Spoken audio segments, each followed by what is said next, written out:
Okay, so it's midnight and I was developing some game right now, and I was just wasting time and I discovered this game that I made 8 years ago, and I abandoned it completely. And I just want to take a look at it and see how awful it was.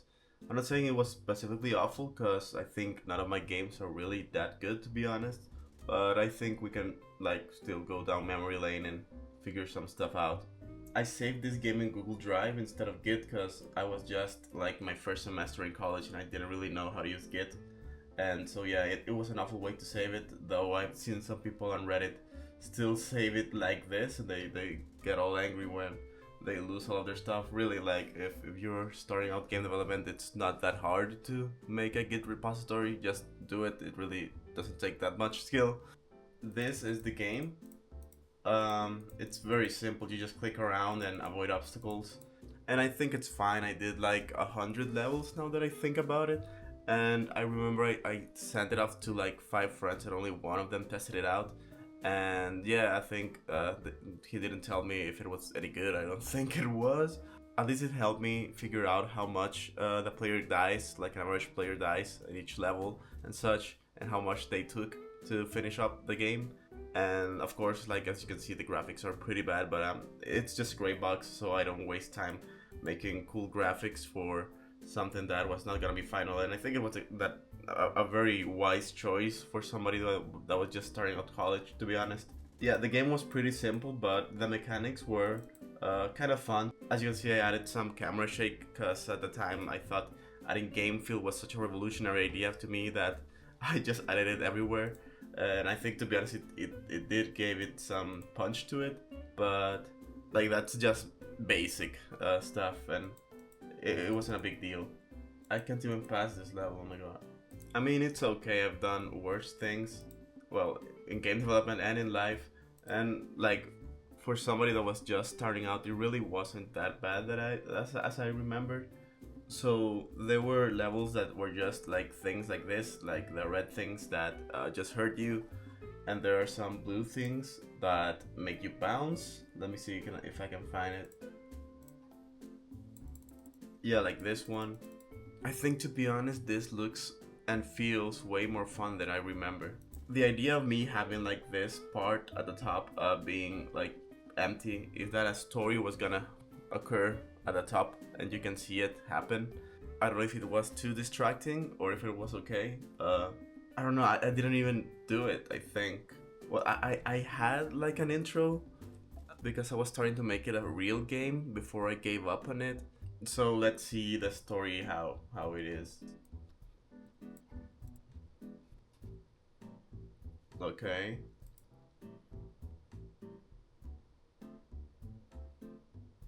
Clevi. I think I was trying to make like a name of an enemy, and it's kind of Latin. I always have like a thing for Latin, but I really don't know what it is. Remember when there was this whole trend of my Roman Empire and all of these boyfriends were like pretending they cared about the Roman Empire, and I hated it because I really do have a thing for the Roman Empire like for years, and all of these people were like doing stolen valor. And I remember when that trend was going on TikTok, I just pretended I didn't like the Roman Empire because apparently strangers on the internet decide what I hate or like in my life, so whatever. Okay, let's move on. I remember during the pandemic, I drew a whole map of the Roman Empire on my apartment, and it was a complete waste of time, but it was a pandemic, so who cares? I can't move forward here. Oh, okay. I know we can't die, but this makes me feel sleepy. And I miss feeling sleepy. I mean, the writing is pretty awful, I think, so I wouldn't even know how to make this better.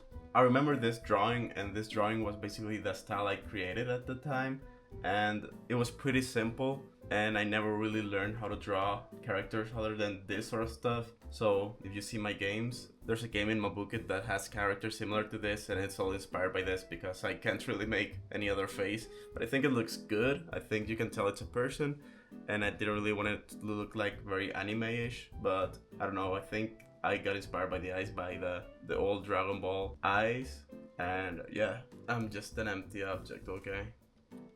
I like the I like the creativity to tell you what I mean. Okay, I don't even know what that means. I think I was just very angsty. and I thought that looked deep. Maybe it is. Maybe I'm just being way too harsh on myself. Maybe I had an idea where this is going. I mean, writing in video games is not really that interesting. It's not really that good. So I don't know how I was compared to everyone else, like in 2018. Okay. Okay. It's very slow. Okay. So this is where I got like the stuff in the background that moves. In some other videos I have like this same thingy in my menus. In my mobile game I have like a moving thing that looks kind of like this, and I didn't even remember this was the first time I used it. Like I promised to you, this is the first time I'm opening it in a very long time, and I didn't realize this was like the birthplace of a lot of my style, because this was just a throwaway game for me. Well, obviously I really put a lot of effort into it. I think this character at the top was supposed to get better when you traverse the level. Let me see if I can. I can't really beat this.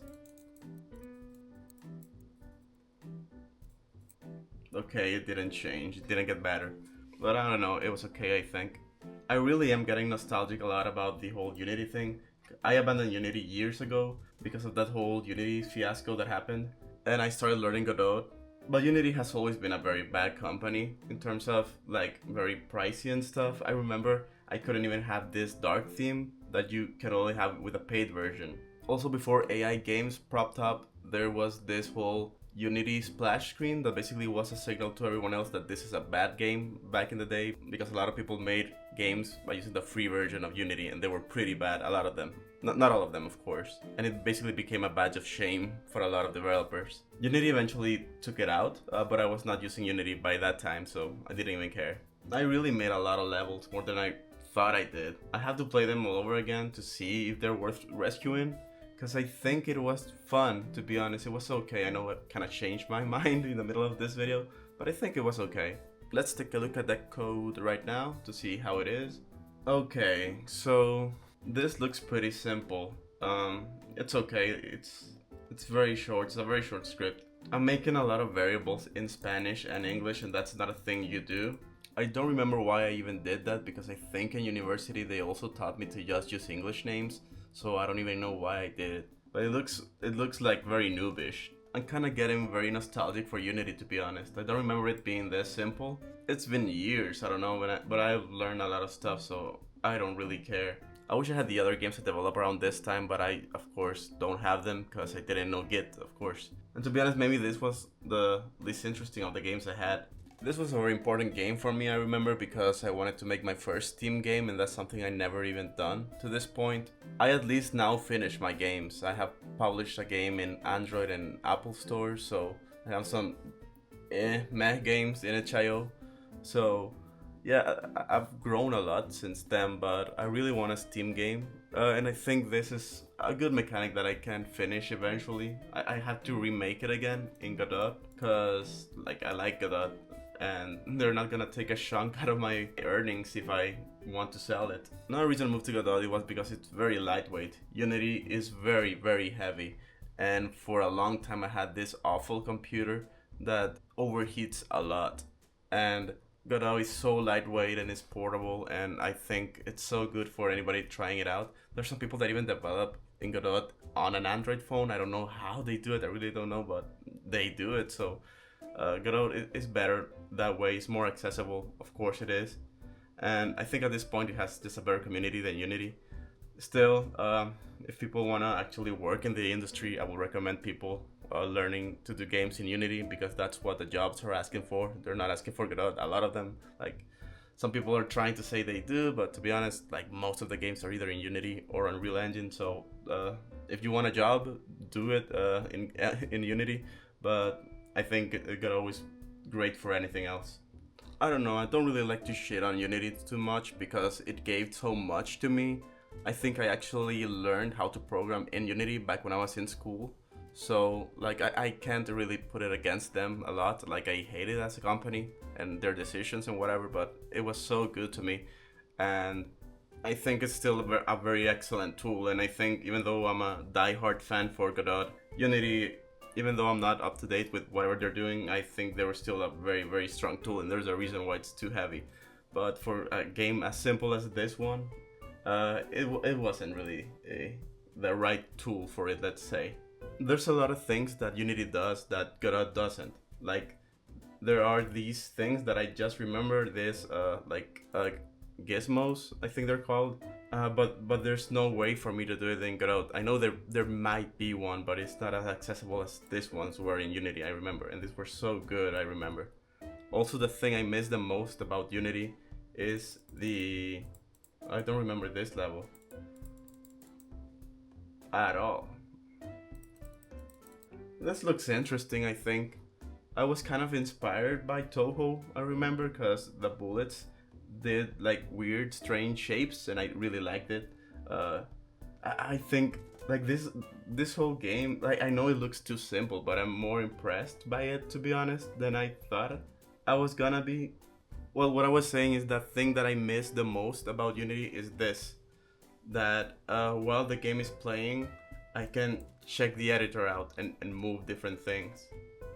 Like, that is something I really, really miss. It helped me a lot in debugging, and I know Godot now has something like this, but it really isn't as helpful as in Unity, in my opinion. And that's the thing I miss the most, and I constantly remember how good it was. Because, like, you could pause it at any moment like this easily, and I don't know, like, check all of this stuff, and I can't really do it in Godot. I know it's basically a skill issue, maybe, but there's not such thing in Godot, really. Like, I've tried, and I want a workflow just like this one. In the end, is the game any good? It's okay, I think. For the time, it was very good. For somebody that was just starting out university, it was very interesting. I made a lot of levels. I don't know how I found the time to do that. But for what it is, it was pretty fun. I really want to retake it because it's a concept and game mechanic that is really flexible and expandable. So I can make a lot of different levels, and I think I can have some fun with it if I can make it like a modern take on those, how do you call them? Like rage games, like VVVVVV and N++. I think if I do something like that, I can make it work. And by obviously making the art way better. I think it's okay. It's something that at least distracted me from doing my actual work. So anyway, if you want to see it become an actual game, let me know. So yeah, I hope to see you soon, and thank you so much for watching. Bye.